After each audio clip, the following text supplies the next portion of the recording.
Hi, welcome to a very special edition of Willis Outdoors, the Camo Cook. I'm Jim Willis. On this episode, we are celebrating what is, in my opinion, one of the greatest conservation stories of all time, the lake sturgeon. Now, being from the Lake Winnebago area, our culture is pretty deeply rooted in the lake sturgeon. For hundreds, if not thousands of years, the Native American tribes that inhabited the Lake Winnebago area harvested these prehistoric beasts through the ice.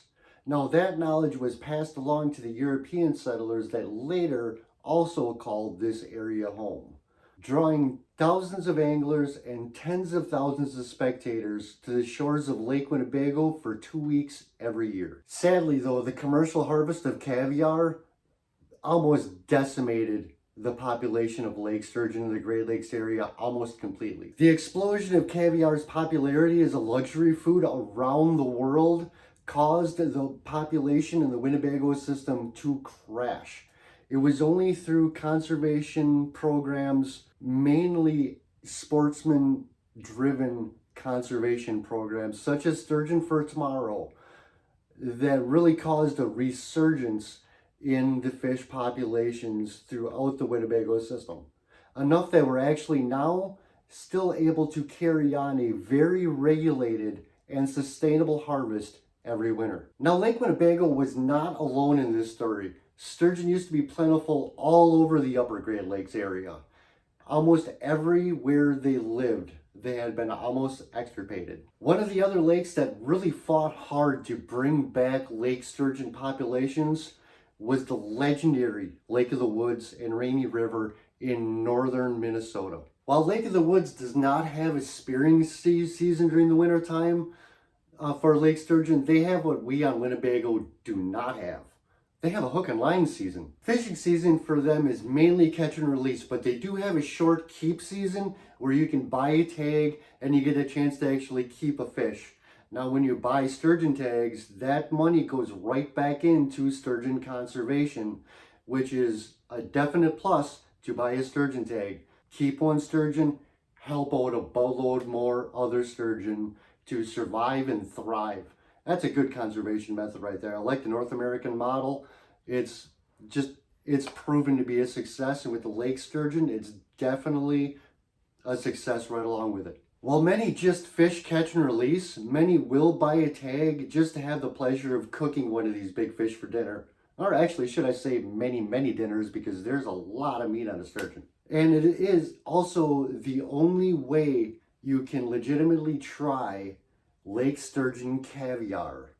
There's no commercial market for it. It is illegal to sell wild-caught Great Lakes sturgeon caviar. So that is definitely taking that out of the marketplace, has definitely added to the big boost in populations. So if you actually want to try lake sturgeon caviar, well, you need to catch it yourself. So when I found out our friends from the Fish Hunt Forever podcast put on a tournament for lake sturgeon up on the Rainy River every year, I just had to do it. I've caught numerous sturgeon on hook and line, but they've all just been accidental bycatch while I'm trying to fish for a walleye out on the Wolf River in the Winnebago system. Now, a chance to actually target these fish, now that just sounded like a good time. So for the past couple of years now, I have been taking the drive up north to partake in the event, and it doesn't hurt that it takes place in one of the greatest angling destinations in the upper Midwest. And for all you people thinking, why would they go up and target these beautiful prehistoric fish? Can't you just leave them alone? Don't worry. This tournament is all catch and release. So all sturgeon that were caught in this tournament went right back in and swam away immediately. They weren't taken back for weigh-ins or nothing like that. They weren't harmed. They were released right back into the river, right where they were caught, thanks to the tournament at Fish Donkey, which allows you to catch, photo, and release. No weigh-ins, no harm to the fish, no harm to the fishery. This year, I really wanted to make an exclamation point onto this trip up north. So I decided I am going to find some sturgeon meat, and I'm going to bring it up along with me, and I'm going to feed it to the masses, well, as many people as I can. Because, well, sturgeon meat, when you buy it in, is actually quite expensive. It's like 20 bucks a pound. So I wasn't going to buy sturgeon for everybody in the tournament, but I wanted to make sure I could cook up a bunch and give it to the people that have never tried sturgeon and were always curious or just didn't like it. I'm hoping to change some minds here to the people that have tried it and never really liked it. And also maybe just a few people after eating my recipe will want to get his keep tag and actually keep some sturgeon. And because that money goes right back into conservation of sturgeon when you buy a sturgeon tag. So I sourced my ingredients, got all my bags and fishing tackle packed up, and I traded in the nice 60-degree spring Wisconsin weather for the still cold, still snowing. This is Baudette, Minnesota. Right behind me here, I am on the shores of the Rainy River. We are on Wheeler's Point Landing at the moment. So we got Lake of the Woods just over that way, and Baudette just down that way. As you can see, we're still all frozen up here down at Wheeler's Point. So we're obviously not going to be launching the boats here. We're going to have to go into Baudette and just on the other side of it over to Vitus Landing. And we're going to be able to get on some open water on the Rainy River over there. The Lake of the Woods area is truly a sportsman's paradise. And Baudette is right in the middle of all of it.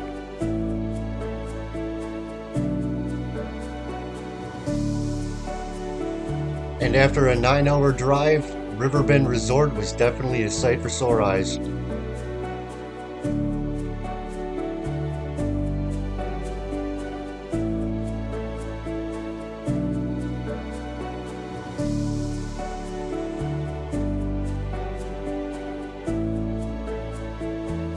Even though we still had ice and winter to deal with up here on the Rainy River, I was still pretty pumped to get on that frozen chunk of water and try my luck at a lake sturgeon.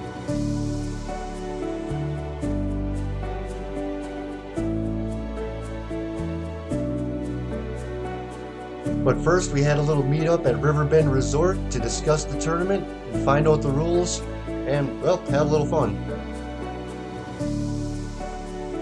On a side note, Miles Lab Bar and Grill inside of Riverbend Resort, great food when you get off the water.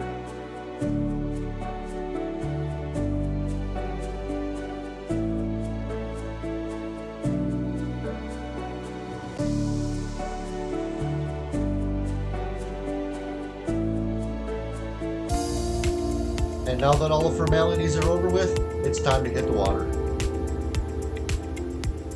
When we got on the water the first morning, the thermometer was reading 0 degrees, and we had frozen fog to deal with all down the river.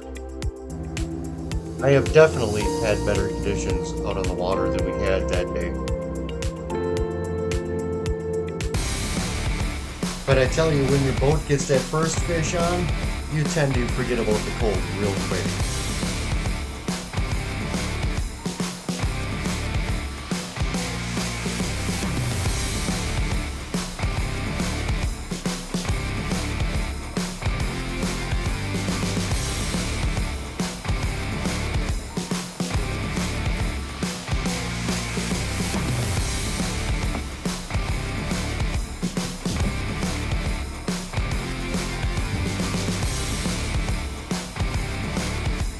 At 60.5 inches, Darren Sturgeon quickly took the top of the leaderboard, but unfortunately not for too long.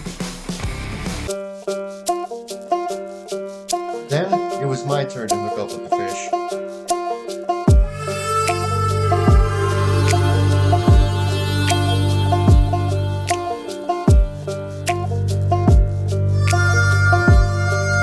Unfortunately for me, unlike Darren's luck, I couldn't catch a fish bigger than 30 inches.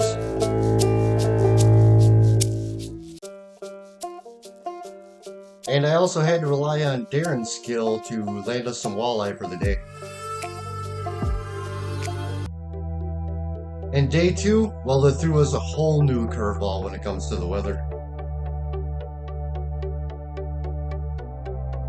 By the end of the second day, we had 3 inches of snow on the boat, but we also had a bunch of fish. So after the second day of fishing, it was back over to Riverbend Resort where it was time to cook up some sturgeon.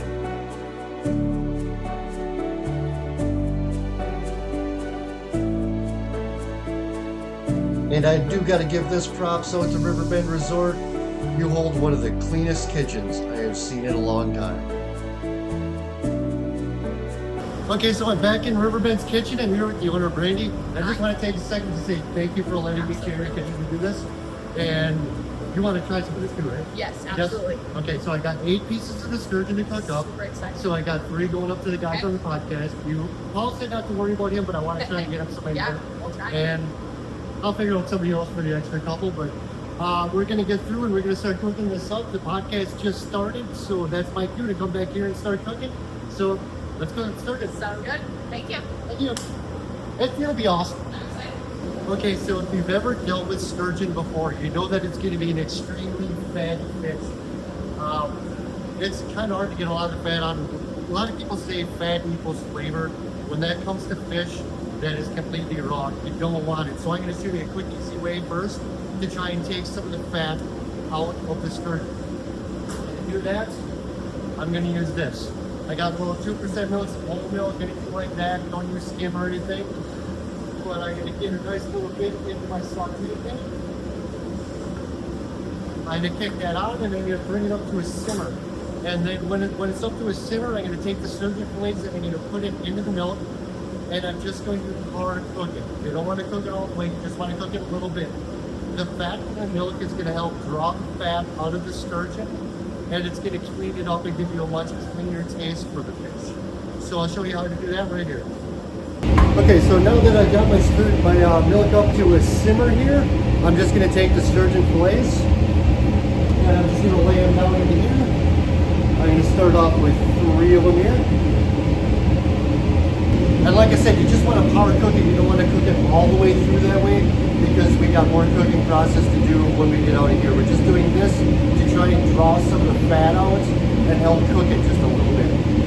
Okay, now that I've got it power cooked, I got some butter here, which I already put some citrus zest, some citrus pieces into. And I turn that down a little bit. I just want it to, just a simmering butter. You don't want it too high, you don't want to fry it. I'm going to take off, drain some of this milk off of this. And I'm going to transfer it right over to the hot butter.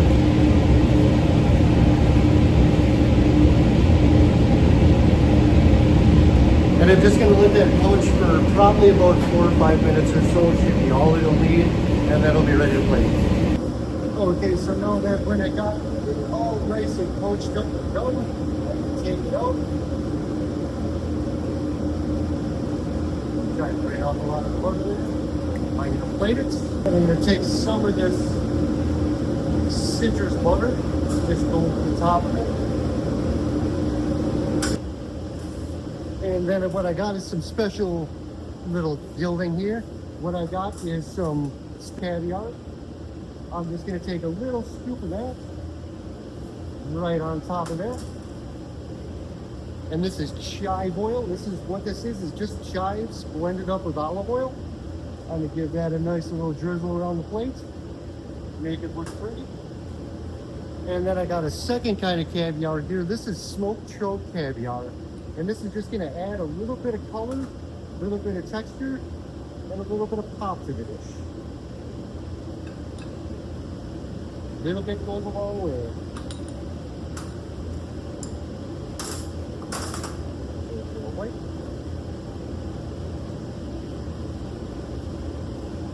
And there you go.